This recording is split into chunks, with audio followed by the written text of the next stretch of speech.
ক্ষমতাসীন কমিউনিস্ট পার্টির আমন্ত্রণে চীনের উদ্দেশ্যে যাত্রা করেছেন বিএনপি মহাসচিব মির্জা ফখরুল ইসলাম আলমগীরের নেতৃত্বে ৯ সদস্যের উচ্চ পর্যায়ের একটি প্রতিনিধি দল। রাতে চায়না এয়ারলাইন্সের একটি ফ্লাইটে তারা ঢাকা হজরত শাহজালাল আন্তর্জাতিক বিমানবন্দর ত্যাগ করেন।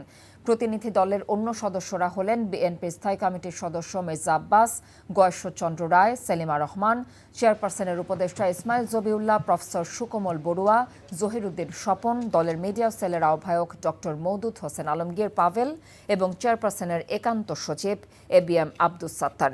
এ সফরের মধ্য দিয়ে দুদেশে পুরনো বন্ধুত্ব আরও শক্তিশালী হবে বলে মনে করেন বিএনপি মহাসচিব।